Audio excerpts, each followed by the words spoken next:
Howdy again, gang. And you're probably thinking, well, we just seen you not very long ago, Dana, on Friday Foolish, where Candace and I were talking about our favorite Halloween and fall movies. Um, and one of these that I'm going to talk about more in depth on here, I talked about on that show. Um, and the other, I did not talk about tonight for Friday Foolish.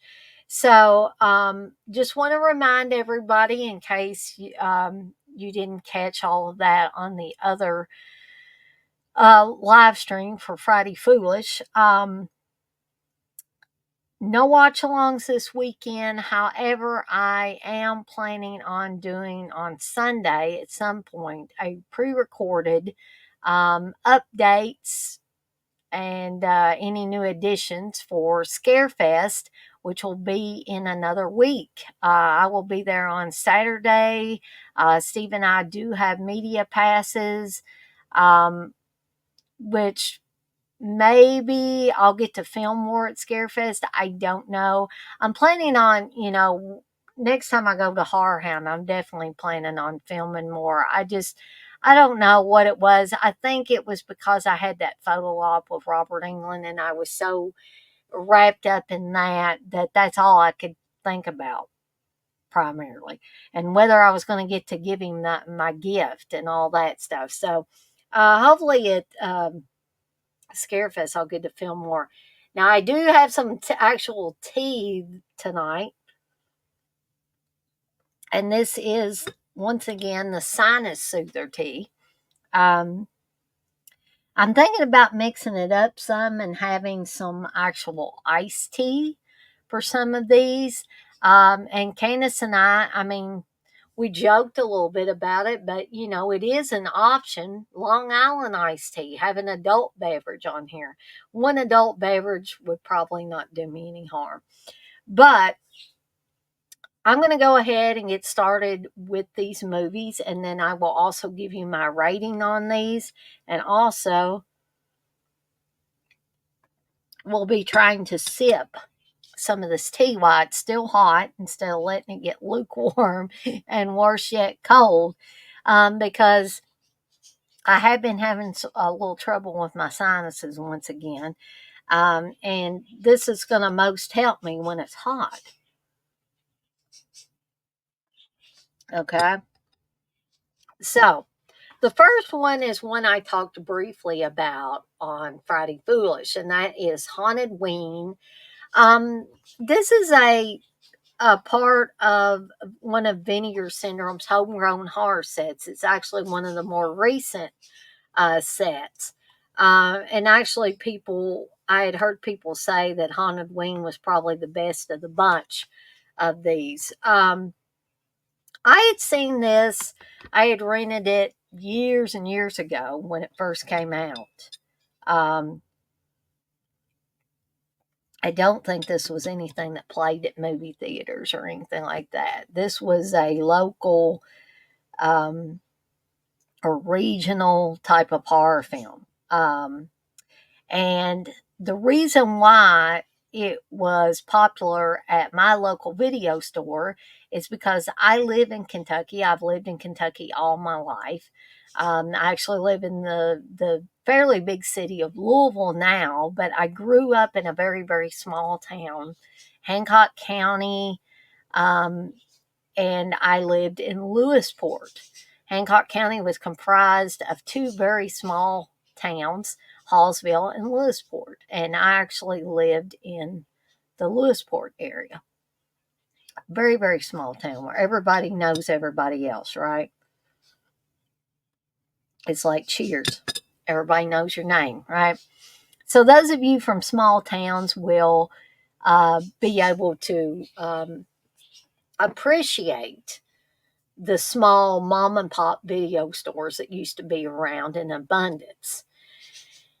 And some of you, maybe that aren't from small towns, can appreciate that as well. Maybe you visited small towns. Maybe you visited family in small towns growing up and had that experience, right, with those mom and pop video stores. So There was such a mom and pop video store in my hometown, several in fact, but one that I frequented quite often was Video Corner. And they had this movie called HauntedWeen. And I saw it, it intrigued me. I took it home and watched it and liked it really, really well.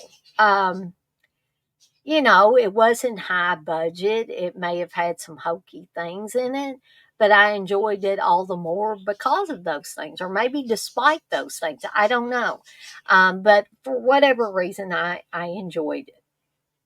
And then I found out that it was actually filmed in Kentucky, and some of the scenes were actually filmed on the Western Kentucky University campus in Bowling Green, Kentucky, which further intrigued me. And upon learning even more about it, I found out that the filmmakers and the actors and actresses and a lot of the crew were alumni of Western Kentucky University, and they had moved away since then.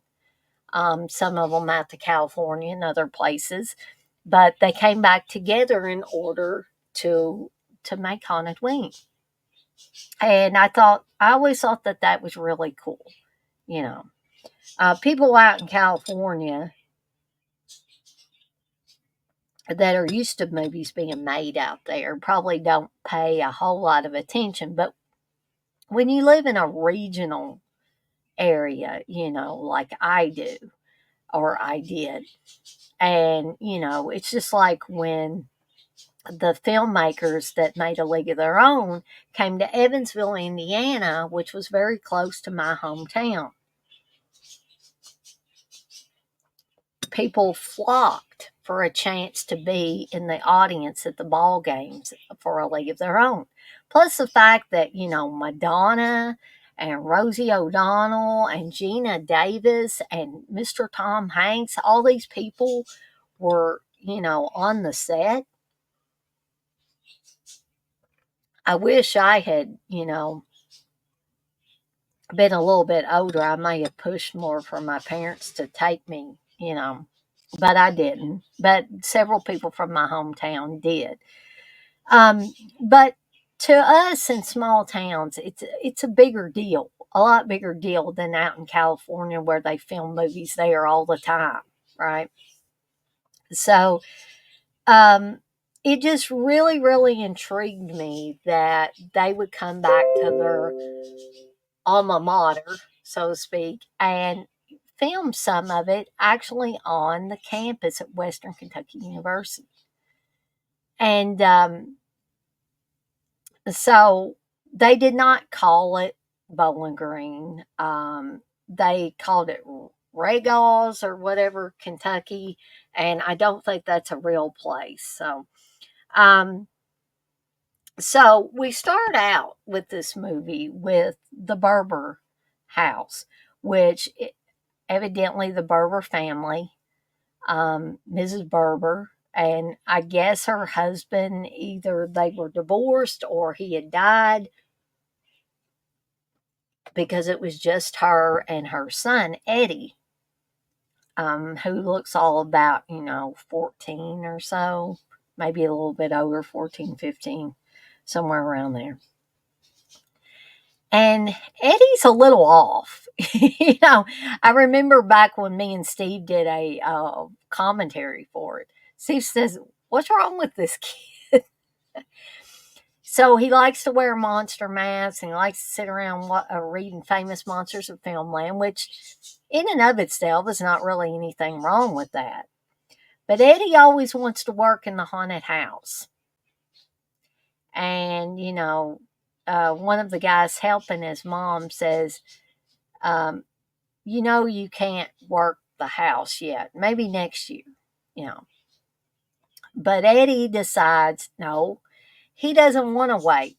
So he puts on his monster mask and he crawls into a secret place inside the house. And this little girl gets lost from her mother, and Eddie offers to show her the way out. Instead, he brings her into a room, chases her around, and the girl gets scared and she backs into, I don't know why the sharp piece of wood was sticking out of a wall in this house. I don't know if it was something that Eddie did or it was just an accident. He looks pretty shocked when it happens, so it may have very well been an accident. But what he does afterwards is definitely not. So this big splintery piece of wood goes right through this girl. Blood starts coming out of her mouth.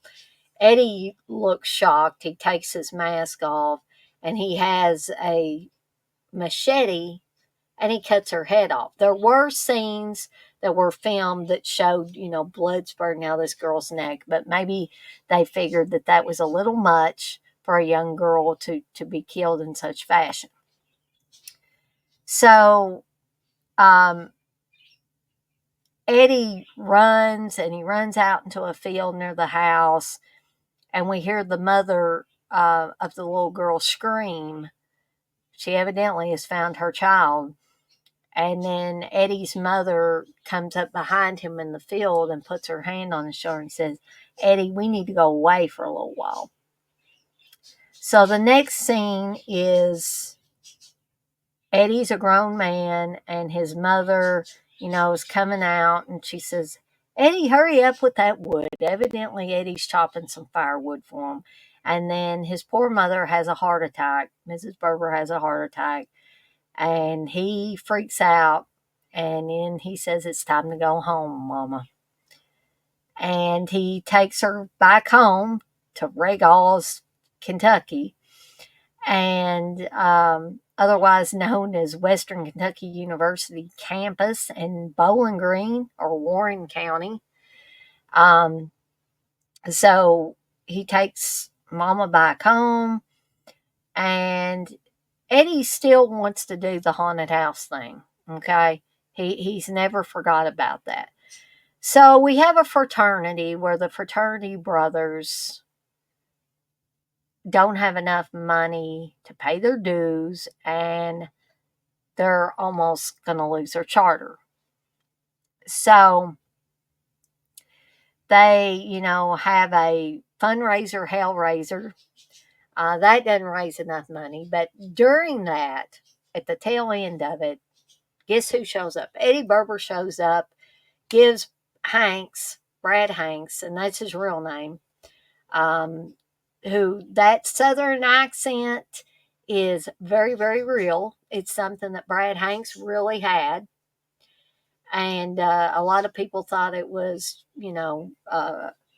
a put on accent, but no, that's exactly how that guy sounded. And so he was a lot of the comic relief, and he was my favorite character in HauntedWeen. And I think when those of you, especially those of you from small towns like I'm from, country areas, southern areas, will be, he will be very endearing to you. For some people, he may be irritating. I don't know. But I always liked the Hanks character. And so Eddie brings the keys and gives them to Hanks. And then Hanks said, in the meantime, the head guy of the fraternity came across the old Berber house when he's out with his girlfriend. And he says it'd make a great haunted house. And, Hank says, what a coinky dink. And that's exactly the way he says it. He says, well, I just got us the key to the Berber house. So they go there, they fix it up for the haunted house. And then Eddie shows up again. And Eddie evidently doesn't understand make-believe, which is what a haunted house is supposed to be. And unfortunately, he starts killing people for real inside this haunted house, and nobody knows until near the end that it's real. So that is HauntedWeen. I love this movie through and through. I won't go so far as to give it a 5 deadites out of 5, but definitely 4 deadites out of 5 or 4.5, somewhere in that range. Because this movie's a lot of fun, even if you're not from a small town like I am, a small southern town. Um, I think that you will find some stuff to enjoy in it. Even if you're from a big city, I think you will find something to enjoy with Haunted Ween.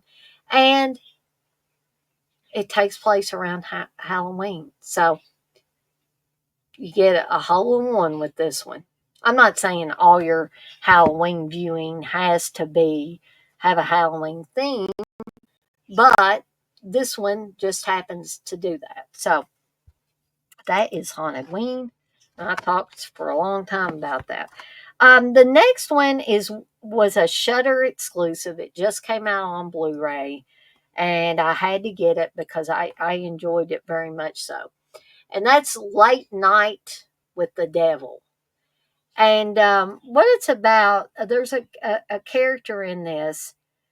He's supposed to be a Johnny Carson rival, Jack Delroy, played by David. I'm probably going to massacre this guy's name, Desmalchian. So he hosts a show called Night Owls that has long been a trusted companion to insomniacs around the country. And me being an insomniac, I've watched a lot of late night television. So, but ratings for the show have started to slip recently since the tragic death of Jack's wife. So he's desperate to bring those ratings back up. So on October 31st, 1977, that's the time period it's supposed to take place in, Jack plans a Halloween special like no other, unaware he is about to unleash evil into the living rooms of America. And, he has a lot of different guests on this particular episode of Night Owls. But the coup de grace is a girl who it seems is inhabited by the devil. And what I love about this movie, besides the creep factor, which the creep factor is very, very high in this, I'm not going to lie to y'all, it is. Um, People that are turned off by possession films, that if they disturb you, this may not be your cup of tea. I'll just be honest right there because there's a lot to do with possession in this film. But the atmosphere is creepy. The subject matter is creepy. The young girl who's supposed to be possessed by the devil is very creepy. And just when you think you've got everything figured out, it twists and turns you upside down and inside out and everything. And you guys and gals know how I am about a lot of modern horror films. I'm usually not a big fan of the majority of them. However, this one was different for me. I think having it take place in the 70s was a plus. I think, or I feel like it returned to form with demon or devil possession movies. I think that with some possession movies, whether it has to do with demon possession or not, if it's possession by a different type of entity, um, I think the majority of those in the last few years, I feel like they haven't been effective. Mainly because I feel like they went too over the top. They went too much over the line. Okay. Um, and some of you may disagree with me, and that's fine. Um, but I think that Late Night with the Devil, what it does and does so well, is it eases you into it. And it almost gives you a false sense of security that, am I really going to see anything or am I not? And then when you think you've seen it all, there's another layer. It's just like a damn onion that you keep peeling the layers off. And sorry for the noise. I think somebody's sending me some messages. Um, but uh, I was just really pleased with this movie. I'm not sure that Steve liked it as well as I did, but I could highly, highly recommend this one. Um, Now, Stephen King said that this was absolutely brilliant and he couldn't take his eyes off of it. And for me, that's a big deal. When Stephen King says something about it, and I didn't even know that he had said that about it when I watched it the first time around. So I take what Stephen King says to heart, um, because he's my favorite writer of all time. A lot of the stuff that he writes about is spooky stuff. Okay. And Stephen King tends to not pull any punches. So when Stephen King talks about how great something is, um, I tend to follow suit, or at least give what he's talking about a try. Now, does that mean 100% I'm going to agree with Stephen King? No, I'm not going to 100% agree with anybody on anything. Me and Steve don't 100% agree on movies. But I really talked about when this was over, after me and Steve watched it on Shudder. I was ready to talk about it, and Steve seemed a little, disinterested. Now, he may, say, "Hey, Dana's not right," which she said on the video that she put out for Terror Time Tea about Late Night with the Devil. That was not correct, and that's okay. That was just my perspective after we watched it. So I've seen Steve talk a lot about movies, some movies, and not so much about other movies, right? So I kind of have gotten a feel over the years that we've been married, over the 11 years that we've been married, um, of whether Steve. Now, I don't think he hated it. I don't think he hated Late Night with the Devil. I just don't see this as something that he's going to return to very often, if at all. Um, so, again, I'm not going to give it 5 deadites out of 5, but I definitely think it deserves a 4, possibly a 4.5 out of 5. Now, with all that being said about both of these movies, please, please, please, I beg of you, all of you watching this,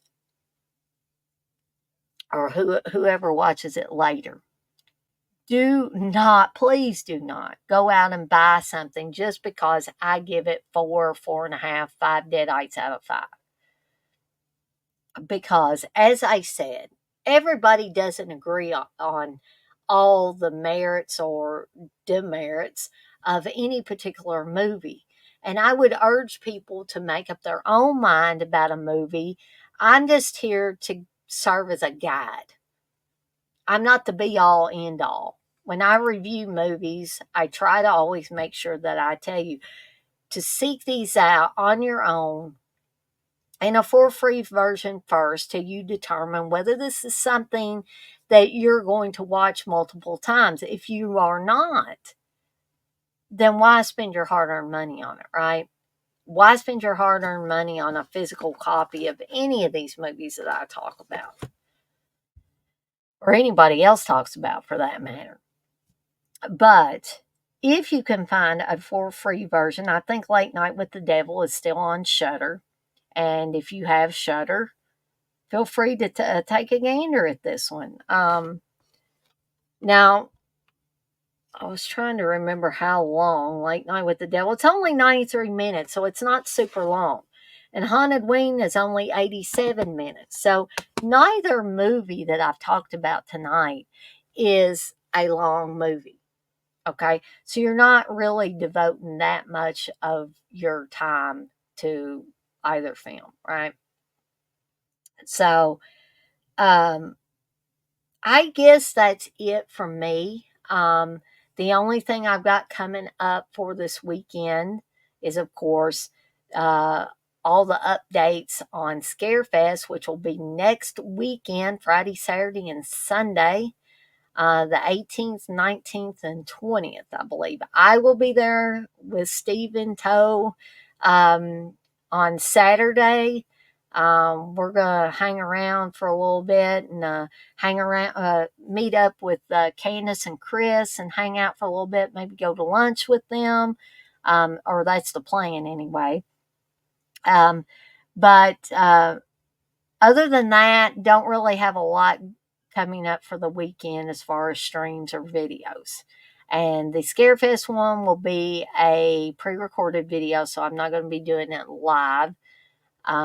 So you will need to catch that on my channel. Also, keep your eye out for new items to show up on the Deadites on Deck horror shop at deaditesondeck.com, including the Be Kind to One Another and Blaze That Trail shirt, which will be coming up very, very soon. I already have the ideas are going through my head as we speak. And with all that being said, I'm off like a dirty shirt. Like I said earlier, this shirt is not dirty, but I'm off like one. And I want to remind everybody, as I always do before I get off of here for the night, to be kind to one another and blaze that trail. Have a fantastic rest of your Friday, folks. And I'll see everybody next time.